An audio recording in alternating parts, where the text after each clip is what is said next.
All right, you got a page in your book that looks just like this. It should be 1038. So why don't we get the, all right, now when I'm doing a contour map, what I do normally, I find a contour somewhere in the middle and I draw it in, and the others are going to be kind of parallel to it. So how about the 800-foot contour? Why don't you get the 800-foot contour in there? And why don't I get you started a little bit? Here's how I look at this. Again, the surveyors are supposed to do their job. There's not supposed to be any weird jags in the ground. It's supposed to be pretty even between the points they shoot. There's a high and a low. There's 798 and there's 805. 800's got to be in between there somewhere. Okay, so what I do, I find the lines that have an 800 on them and I'll mark it. Okay, and let's just sketch. Okay, we're not going to interpolate. We'll just sketch. 800 probably, I would guess about there. Okay, now that's just a guess. I'm not being real precise. Okay, and get the ones above and below 800, mark the 800 elevation on it, then you connect the dots. That's basically how this works.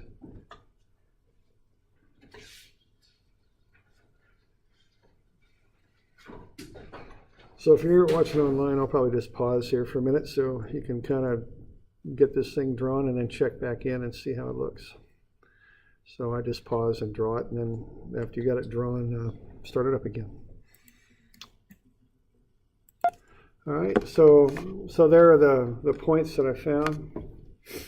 So what I did, any two adjacent points that are above and below 800, I just connect them with a line and interpolate 800 on there, and then I just connect the dots.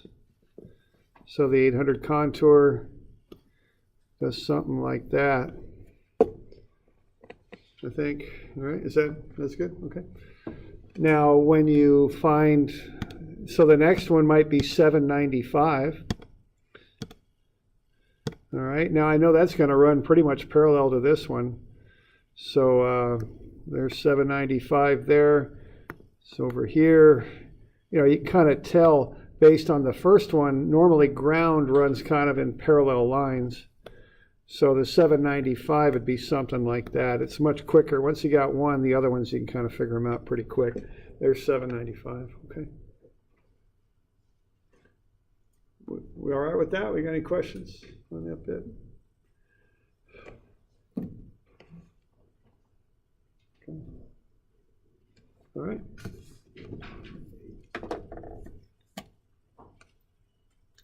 All right, so that's basically how you put in these contours.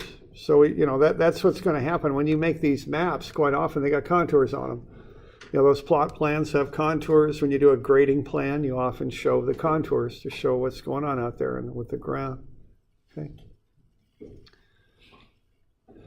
All right, now I've got an assignment here. Why don't we start, have a look at this and start in on this. If we're good with this, we're good with this business? Okay.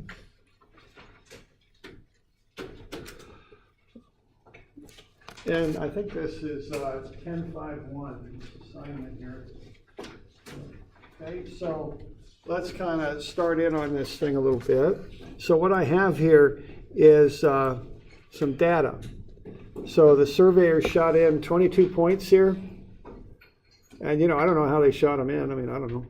Whatever. They could have used a total station. They could have used GPS. They could have done an aerial flyover. They could have done different ways of doing it. We got to make a map out of this. So what we got to do is plot up the points. Now, before I jump into this, though, I want to kind of know how I'm going to scale up my paper. So what I've got here is I've got on 1051, I've got the data. On 1052, I've got a not-to-scale map that shows what the surveyors drew. Kind of like, when surveyors are working on a project, they create a map like I have you do. So, okay, so there's the data. Here's the map that they created. So we got some idea what the thing looks like. The point numbers are located there. So we got trees, we got a house, we got a driveway, we got a road. We got some points to define that. And then we got the data, and then I think on this one I did give you a piece of graph paper, right? So 1053, we got some graph paper. I think I did this time. All All right, so let's first figure out how we're going to fit this map on the paper. What we're looking at here is a scale of 1 inch to 50 feet, I think.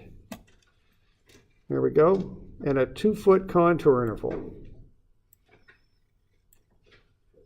So that's what we got. So let's start in on this thing. Now, the first thing I want to do is I want to get an idea how to set up the scale on my paper. So let's find the highest northing, okay?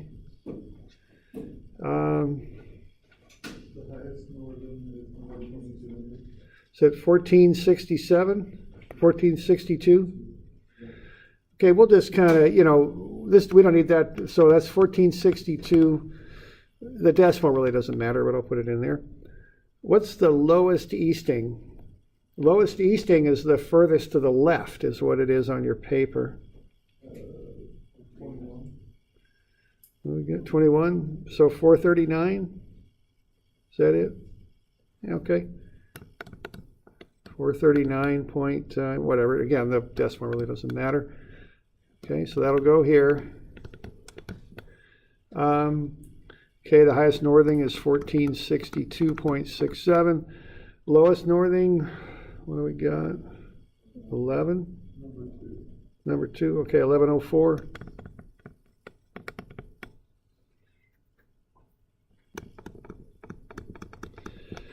Highest easting. What, did I screw something up there? Are we good? We good? Okay. Highest easting, what do we got? I'm sorry. So we got like a 700 in there or no? 600? 770. Oh, there we go. Thanks. 717.23. Okay. All right. So now if I've got my paper like this, see, now I kind of know how to set this up. Now, if you're doing AutoCAD, it's not a big deal. You just plot them up and then fit your paper over. But if you're doing them by hand, you want to have some idea how you're going to fit them on the paper. Now, use this approach when you're doing your lab, too, when you're plotting it up. You don't want to just start plotting points till you know where your paper fits on the graph. You know what I mean? So kind of look at your highs and lows to figure that out. Okay, kind of like what I'm doing here. All right, so we know up here we got 1462. Now we're doing 1 inch to 50 feet. So I believe I'd probably round up to the nearest 50. So at the top of my paper, I think 1500 would be in order. And on the bottom, 1100, right? And then so 1150, 1200, I'm going to run out of room here, I could tell. 1250, 13, yeah, I'm not going to make it, but you get the idea there, okay? Because the big blocks on a piece of graph paper are going to be 50 feet apart. So this will tell you kind of how to line that out. Good. And now running east-west, I'm going to start at 400 because that's my lowest, that's 50 feet below that number. And I'm going to end at 750. And I'm just going to work my way across, okay? See what I'm doing there? And do the same thing on your lab. Your lab will be landscape, I think. This is portrait. All right.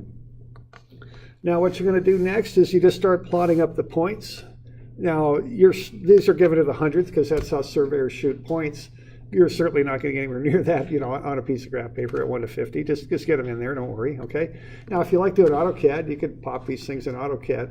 The one thing to remember here is surveyors go northing, easting. And what that is in mathematical terms is YX. You got to switch the normal order of the ordinates there, okay? It's a little different. This is how surveyors do it. They do everything different than mathematicians, so I think it's just to be ornery. Actually, a lot of stuff started with surveying, so maybe the mathematicians are the ones who changed it around. I don't know. Okay. All right, so you can plot the points up. Now, when you plot the points up, don't just plot all the points, because when I do that with this many points, I forget which one's which. So when you start plotting up points, put the elevation next to it and the point number, and maybe even what it is, okay? Because what we're going to do, we're going to connect the dots and make a map out of this. And again, the intent is to make a good map out of this. Okay. So let's see what we could do. Now, notice some things here. If you look at that house, if you look at the map, The house itself, I've lost the house. Where's the house? There it is. 1, 2, 3, 4, 5, 6 corners, but they only shot 3. Kind of looks to me like they were only able to see 3 corners on that house when they shot it. So what they did, they gave the dimensions of the house plus 3 points.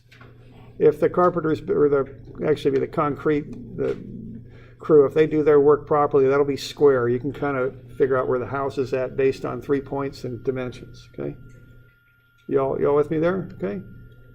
You can really do a good job with this in AutoCAD if you're doing it that way, but you may not be, and that's fine if you're not. But what you're going to do here is you're going to plot up those points on the house. And then based on that, you should be able to sketch in the rest of it. Okay. With AutoCAD, it's offset and draw lines and offset and all that. It comes in real nice and clean, but you can do it by hand fine. Okay. You're going to put tree symbols for 6, 18, 19, and 20. Your lot lines will run around the perimeter here. We got a few other points here just on the ground. That'll get you elevation for contours. And then we've got this road here. We know the width of it is 30. And you got 3 points on the road. You can offset over 30 and get that back line on the road. You've got the center of the driveway. It's 28 feet wide, so you can offset that 14 feet either side of the line you generate down the middle. And get the driveway, okay? You can get a north arrow on there. You can make up what we call a plot plan, okay? Then what you want to do is add contours. After you've got that, you've got the elevations on the points. You're going to figure out where those contours go, and I don't know exactly where they go, but that you'll just run those contours across, and you'll label them with their elevation, okay? So put the labels on there. And what you'll have after you've generated this thing is just a little bit of a plot plan of a lot with someone's house on it. Okay. And we had to generate these. I used to do some of this kind of work. They want drainage plans. The city wants those. They don't want you to build a lot for someone where the water all drains into their house. They want to be sure that it's grading, sloping down away from the house and all that kind of stuff. Okay. So that's typically done. Okay. You okay with that? Right.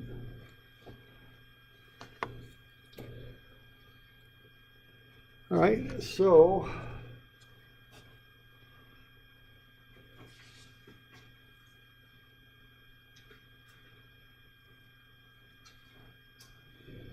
that's all right.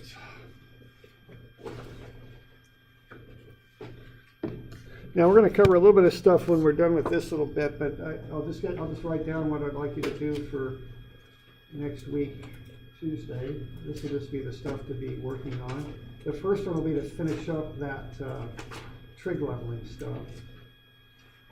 We started it, so why don't you finish that up.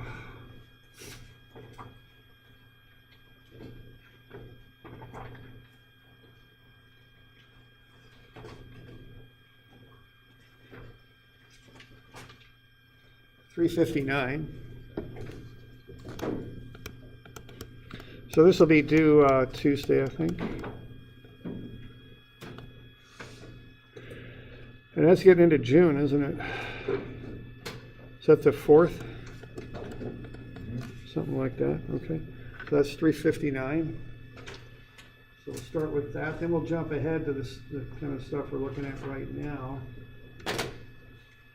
Right. And I'd like you to do a contour map here. So you can sketch this one. That'll be 1041. So sketch in those contours. And then I'd like you to do this little project that we've got here. So this is 1051, 2, and 3.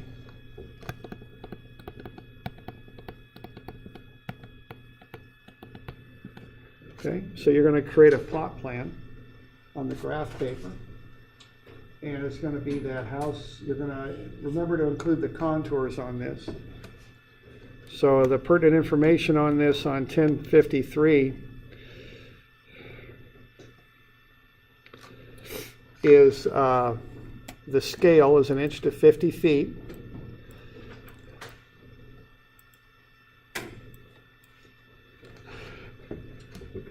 All right, so we want 1 inch equals 50 feet. We want to include the contours.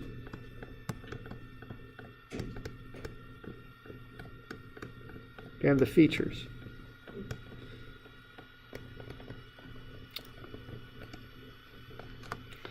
So the features are the lot lines, trees, house, driveway, road. Is that it? I think that's it. Okay. So based on those coordinates, you should be able to generate a map. Yeah, of course you may. They kind of do. They bend a little bit. I can think they kind of bend around the house. You're gonna have to look at the elevations on the points, and based on that, interpolate them in like what we were doing. They kind of bend around the house, as I remember, but I can't remember if I don't for sure remember this stuff.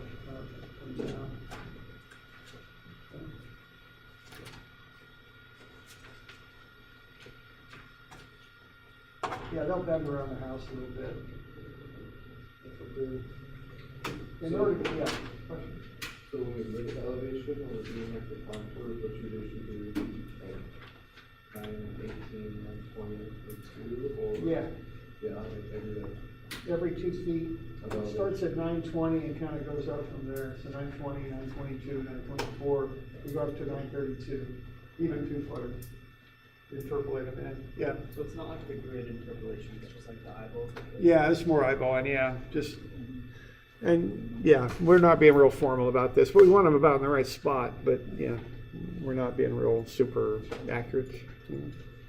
That's one thing too, when you're surveying dirt, I mean, we don't get too excited about dirt. I mean, you want to do a good job, but if you shoot it today and you shoot it again tomorrow, you're going to get different elevations on the points if you're out there on dirt. I mean, that's just how it is.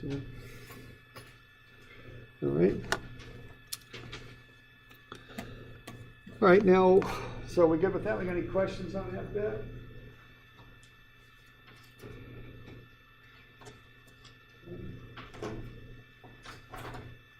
Now, what we're up to here on Thursday is we're going to do a GPS lab. So let's kind of get a little bit lined out on that. We're going to shoot some topo. We're going to go out behind the activity center, and we're going to do a little bit of a topo survey out there.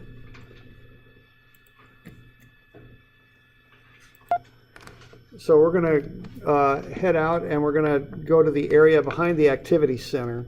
The activity center is like the gym, and we're going to survey in the points shown there.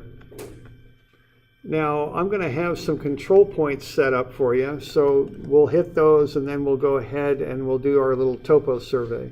So the goal is to get that ground defined so that we can make a map out of it. That's what we're going to do. I don't know if you've been out there or not. I mean, this is where people like, if you've been out here, maybe you've been playing basketball or lifting weights or something like that. That's the activity center.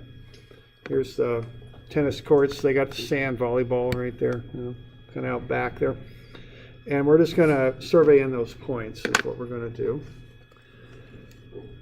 All right, so that map's out of scale, but that's the idea.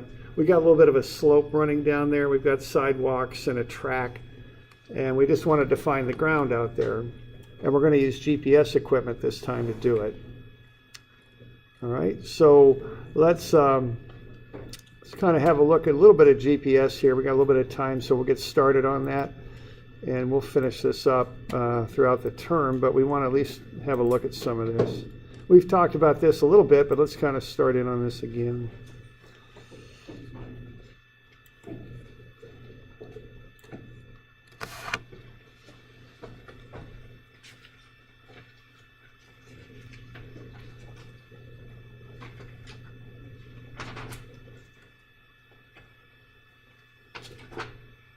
All right, so I'm on page 11, 1101. Yep, 1101. Oh, Global Positioning System, GPS. So this is another way to survey. And as I mentioned before, when you're doing construction work, you knock everything down on a site. Works very well to do GPS because you got wide open view to the sky. Okay. You don't have trees and stuff in your way. So what's going on here is the Department of Defense has satellites. They're orbiting around the Earth. Russia has what they call the GLONASS system. Europe is developing the Galileo system. India is doing something too. I'm not sure about China, but there's lots of there are countries that have satellite systems up. More modern systems can tie into these things. The more satellites you can tie into, the more accurate your work. Okay, the satellites send out radio signals that you pick up with your equipment. So back in the old days when they were doing this long-range surveying, they actually had to go up on top of mountains or build these really tall towers and get up there so they could sight from one point to the next. You see some photos there on the left. But GPS is different, okay? So with this conventional equipment, you were shooting from point to point on the ground. So if there was a tree in the way, you had a problem because you can't shoot through the tree. All right? So what you had to do was some crazy stuff like this so the trees weren't in your way when they did a lot of this old control surveying. Now with GPS, that's not so much of a problem because you've got satellites up in the air. You need line of sight to the satellites is what you need. So you can go right over something that's in your way. Now there are still problems with this though, because if you're in thick tree cover, we got plenty of that in Oregon, or if you're in downtown Manhattan in New York, you're going to have problems because you're not going to be able to see the satellites. See? You're not going to have line of sight to them. So you do need line of sight. It's just a different direction now. It's up now. So if you got trees in the way as you're looking up or buildings, that's a problem. Okay. So GPS is like any technology. It's not perfect. It's not magic. You know, there's things about it you have to know so you can use it properly. Okay. Now there's 24 satellites in the sky, 3 spares. Usually there's more than that up there. They're not in what I call a geosynchronous orbit. They move. They orbit the Earth twice a day. Here in Oregon, they're generally on our southern horizon. Okay, we've got stations that control them as they orbit around the Earth. The main one is in Colorado. And then there's Hawaii. There's some of these islands that I have trouble pronouncing. There's Diego Garcia. This one I can't pronounce very well out there. East of Australia there. There's Ascension Island there. There's one in Africa, South Africa, and then Hawaii, okay? So these are the stations that control how these satellites orbit. Okay? So we both monitor them and control them from the ground. We take our data from GPS, which is in latitude and longitude, and we convert it to XY coordinate systems using coordinate projections that we've talked about. Okay. All right, now the deal with this is these satellites carry 2, that's for redundancy, atomic clocks, which are extremely precise. They send out coded radio signals on 3 different frequencies now. It used to be 2, but it's up to 3 now. What they send out is a time signal when the information was sent out, ephemeris information, which is the orbital information. They also send out an almanac to let you know when the satellites will be in the sky, atmospheric correction coordinates, and how healthy the satellite is. That's what comes out on the signals. I'm on page 1102 now. Okay, they send out what's called pseudo-random code.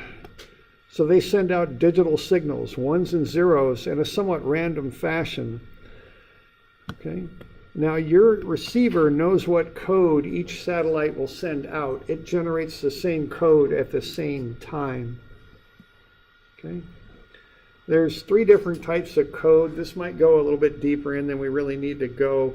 There's different types of way they can use these codes to get better locations and quicker initialization of the equipment. I don't know if we really need to get into this so much, but this is on page 2. Here's the highest and best code right there. Okay. The old was the P code. That's what our equipment uses. They also have what they call course acquisition code, which is the worst. They've got different versions of this and different types of code that are sent out. Okay, now our receivers have quartz clocks, not as good as the atomic clocks on the satellites.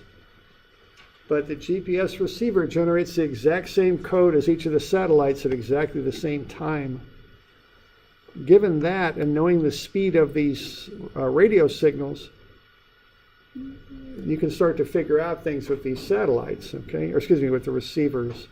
If the satellite sends out this code and it gets to the receiver, and the receiver has sent out the exact same code at the exact same time, the receiver can figure out the time lag for the signal to get from the satellite to it.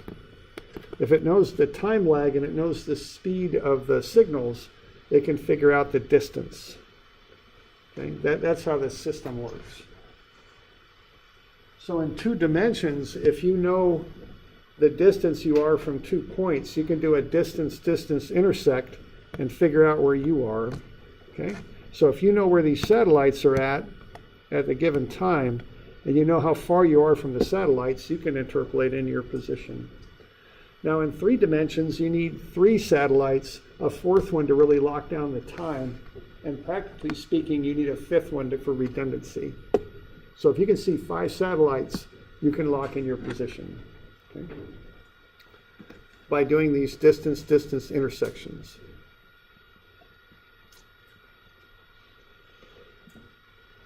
Okay, we've also got this carrier phase. I don't know if we need to deal with that. Okay, now this direct GPS distance is called a pseudo range. We add in an error correction, we can come up with our distance called the range. Now, these systems aren't perfect. They've got errors. So why don't we get into the errors here a little bit. They're on page 1104. Error number 1 is called selective availability. This is error that the government can put into these systems because these are used for navigation for military equipment. Our government doesn't want someone who doesn't like us to use our GPS system to target some of our stuff. So they can put errors into the system. They can throw them in. They used to do it all the time with what was called selective availability. They'd throw intentional errors into the signals.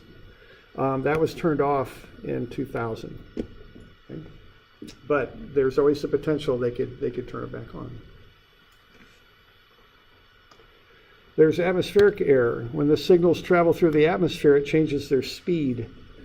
Okay, so how much atmosphere the signal travels through can affect the amount of error, as can the conditions in the atmosphere, the humidity, the pressure, things like that. That changes how the signals travel. Somebody raise the pollution level so long. Sure, anything like that will change how the signals travel through. Okay. The word ephemeris means orbital. So ephemeris error is if the satellite's off its clean, perfect orbit. Okay, you can have error because it's not where it's supposed to be, so your distance from the satellite isn't perfect. It's called ephemeris error. Clock errors are generally a feature not of the satellites, but of the receivers, because they use quartz clocks. If those clocks aren't perfect, which of course they're not, there'll be a little bit of error in the distance they calculate. Okay? So just like any type of surveying, we have this error and we have to account for it. We can have multipath too. If a signal comes from the satellite, bounces off something like a building or off of you because you're 80 or more % water, so signals bounce off of you. If they get to the antenna, it'll read a false distance is what it'll do. It's called multipath error. Okay, there's also something called dilution of precision, which is called DOP, which is how the quality of the satellite constellation. They actually issue a number for this. You'll see this on your receiver when you're using it. If the DOP is above 8, and actually I think of it more as being about above 5, if the DOP, and there's different types of DOP, but if it's much above 5, the quality of your work isn't going to be too good. Okay? So when I'm doing surveying, I really don't want my DOP above, usually I say about 5 is how I think about it. Okay. Now here's kind of an idea of DOP. What you want to get a good reading when you're doing this multiple intersections is you want the satellites spread evenly across the sky. Okay, up high and down a little bit lower, but what you want is a nice even spread. That way, when you do this distance intersection, it's clean. It's in a nice, even spot. If the satellites are low on the horizon, your intersections are not particularly clean. You get a long intersection line there, and you can't really count on getting a good position. So this is good DOP on the top, bad DOP on the bottom. Okay, I'm on page 1104. I've got a sketch of this stuff there. Okay.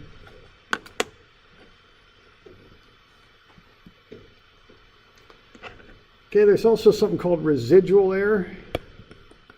Okay, that's when you start having extra satellites in the sky. You can use different satellites and get different answers for where you are. Okay, so that's another form of what you might call air. You kind of have to pick which satellites you're going to use. Okay. So those are some of the sources of error you can have.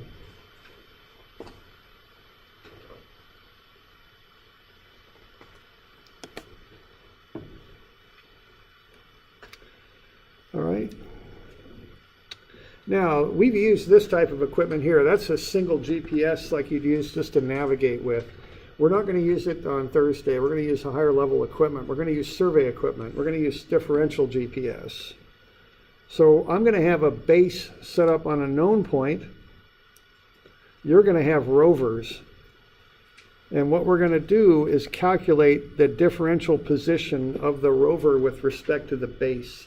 That's how we're going to deal with this, okay? That's how we get the accuracy we need in surveying. So the base goes on a known control point. The rover moves around from point to point. Now what happens here, if they're relatively close together, is you can have error that affects both units in the same way. And if that happens, you still have a good position on your original point, or on the points you're measuring.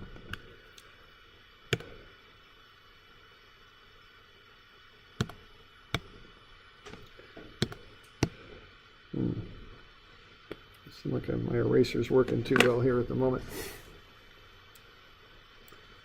Not really, huh? Okay.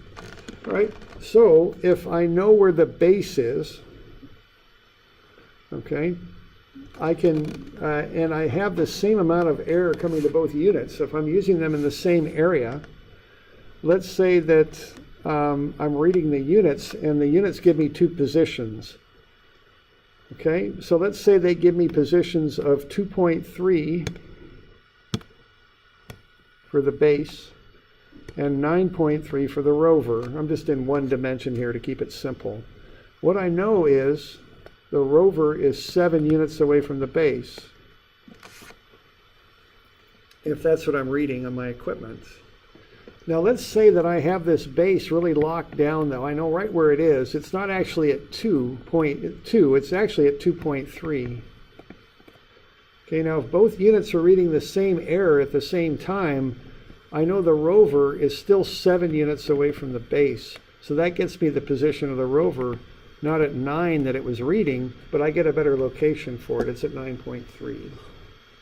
That's the basics of this equipment. And how surveyors use it. By putting a base on a known point and using a rover, if they're getting the same error, you can get a very good position for the rover now, which you don't get if you're just using a single unit. When you have a single unit, the error affects it every time, but if you have differential equipment, you can compensate for a lot of the error. Not all of it, but a lot of it. Okay?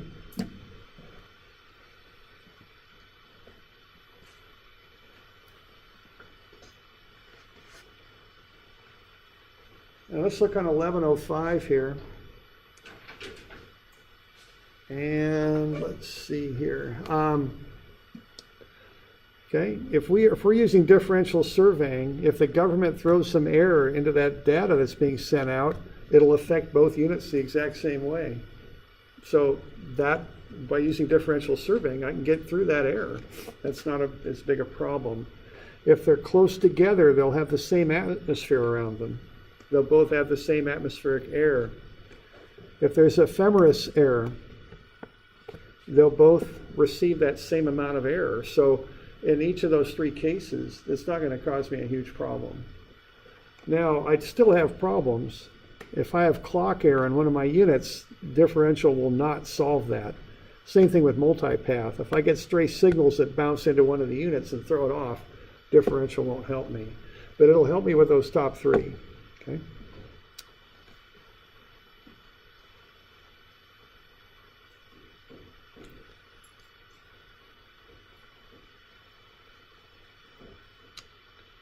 All right, now we're going to use post-processing equipment out there. Okay, with post-processing on page 1106, we have an antenna and a data collector. We'll put the information on a computer and solve for our position. We can find out where we were with post-processing equipment. Okay?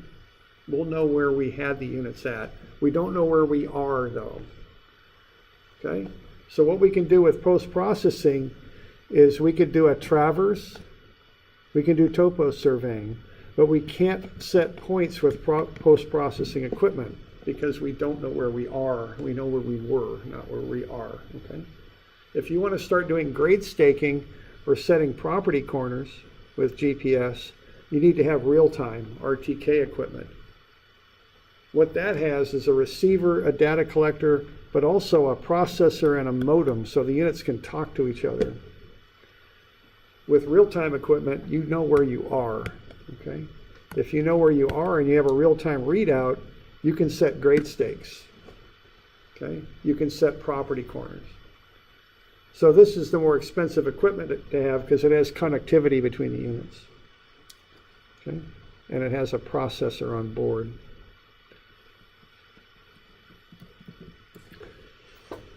All right, so that's just a little bit of a run through there. We'll go over this a little bit more on Thursday. We'll go out and do a little bit of a survey on Thursday too, okay? So you got that homework list to be doing? And we'll do a lab on Thursday, okay? You got any questions? All good?